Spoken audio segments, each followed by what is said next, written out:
Hello world, this is Nerd Shaman, and I am the sole member of Weapons Grade Studios, and I'm currently developing this here game Evolver, which is a 2D fighter, and I'm going to be doing a character highlight of Auriel Kayunimura today. I just finished up doing some developer art placeholder animations for her, so I wanted to go over how her character works in detail and how her attacks are really cool for the way that the game works.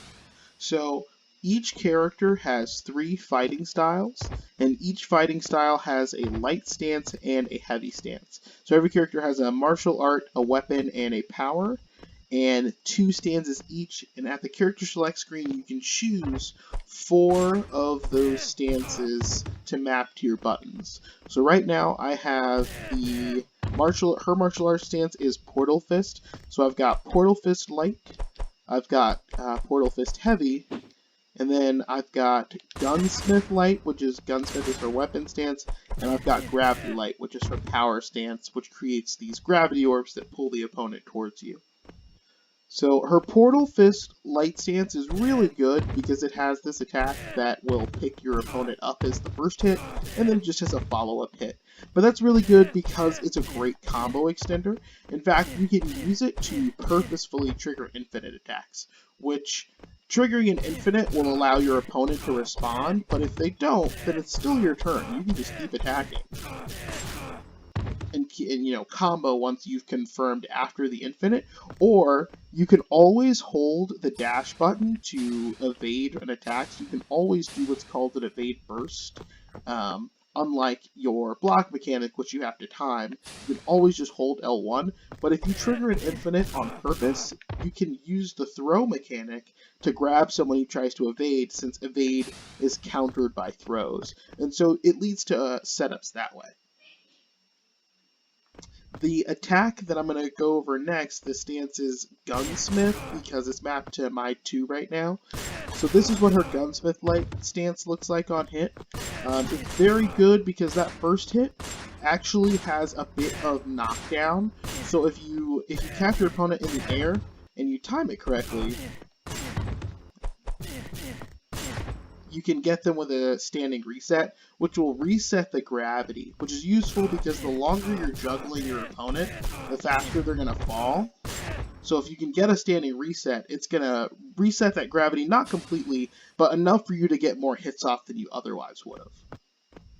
And then also, of course, it has that knockback, so because this character has the farthest reaching projectile in the game with her Gravity Light stance, which looks like this on hit, being able to knock your opponent really far away from you and then start your zone game if you want to play her as a zoner is really useful.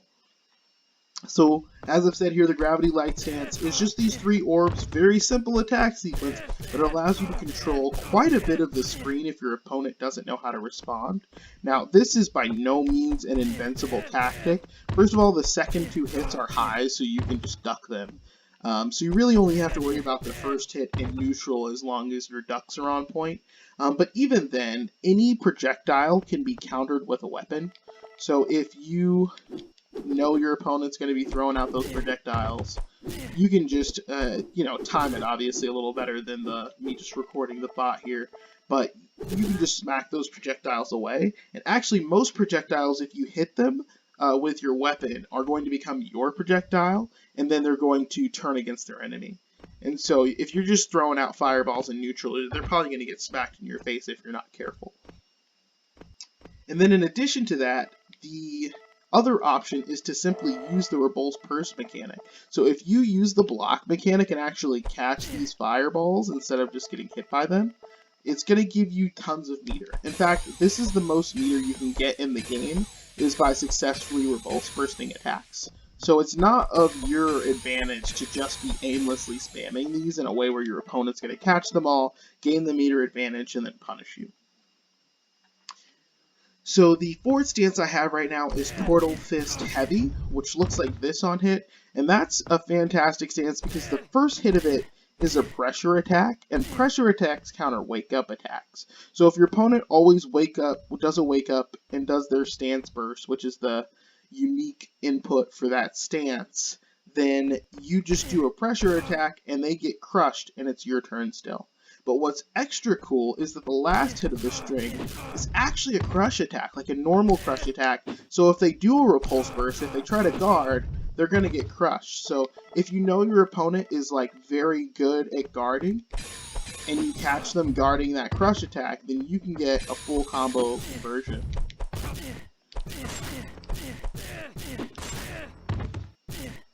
And then that sets up Oki off of the special for Gunsmith Light, as you saw there. So the Gunsmith Light special is a bomb that has a really long startup, so if your opponent hits it, that bomb's going to explode right in your face. But if they don't hit it, or if you use it for those Oki setups, because you know they're going to do a repulse burst on Wake Up, they're going to get crushed by that, and obviously there's plenty of time after you've thrown it out to go for a full combo punish. I skipped over it since I had already done it in that combo, but the special for the Portal Fist Light Stance is pretty cheap in terms of meter. All the stance bursts cost meter. This one only costs, I believe it's 15. And it just does a teleport. It's not the fastest teleport in the game, but it's a good teleport, since it's a teleport, of course. And it can also be manipulated. It can be altered. So if you do up during the startup, you'll teleport up. If you do back during the startup, you'll go backwards. And if you press down, you'll stay in place during that teleport. In addition to that, the Gravity Light Stance has another amazing projectile, but just like with all projectiles, it's not a totally safe thing. It could be repulsed and then they're going to gain meter, or it can be parried or hit with a weapon, etc. But it throws out this orb, and this orb is fantastic because if your opponent does get hit by it, it's just going to keep hitting them until it dissipates, and that way it works great as a combo extender, and it works great as an Oki tool if your opponent usually tries to not push any buttons and just delay Wake Up. And what's more is that it stays on the side that it was cast on, so you can use it to throw out in front of your opponent and catch them, or you can use it to run away from your opponent so that they can't catch you and then get into your zone game. The special for our final stance here, the Portal Fist Heavy, is this, which it goes very far, and you can follow it with orbs, of course, if that's the stance you have equipped, and it just pulls the opponent towards you. But you also have an additional option, since she has one of the fastest dash speeds in the game. You can throw it out and then dash in front of it. And that's tricky because then your opponent doesn't know if you're going to dash into it or if they're going to get caught by it and you're going to full combo punish them. So more so than just choosing those attacks and having that specific setup, you actually get additional options depending on what stances you throw together. So in this stance, we have Portal Fist Light, so we have that teleport.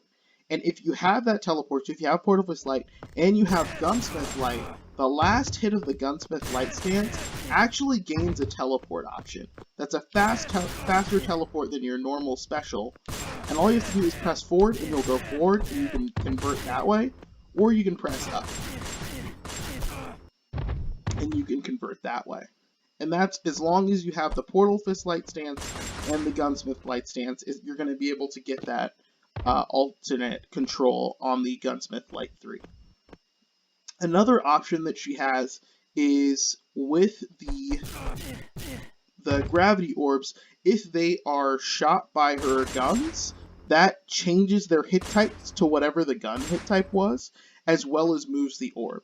So for her low gravity stance, rather than shooting these orbs out, she places them down and they're stationary. So she can throw these out like that to control space, and that makes it much harder to get in than just having to deal with ducking those highs and parrying or hitting those lows with a weapon. Now there's also these to worry about, and then also once these are out, she can shoot them with her low gun attacks, and then that changes those attacks to the low gun attacks, which are pressure attacks. So now from here, she can just throw it out as a normal, or she can shoot it with the gun and turn it to a pressure attack to counter wake-ups. And so what you end up with is a character who has insanely dynamic options, because Another advantage that she has is that she can do this teleport in the air. So she can, in this specific setup, throw out this and then do her air teleport. And then it's really hard to guess where she's going to end up. And on top of that, if you are throwing out a grenade, throwing out, doing a teleport, and then teleporting again, and well, I didn't have any meter there, but if you're teleporting again, and then using, because you have these specific stances equipped, the teleport from your, to go over there, or perhaps you teleport in the air, and then you teleport again. It's really, so she can end up in these really tricky situations where you don't know where to be, and then on top of all of that, let's say that she has an orb out. So she has an orb out, so it makes it really difficult to guess where to be, because she can be in so many places at once, it feels like. And so you end up in situations where you have lots of Oki control because you have the crush attacks, and you have lots of space control because you have a great range. And if you're feeling bogged down, you can bring your opponent toward you, and you can also get away with your teleports. And that's pretty much Auriel in a nutshell. Here is some basic combo stuff that you can do with her.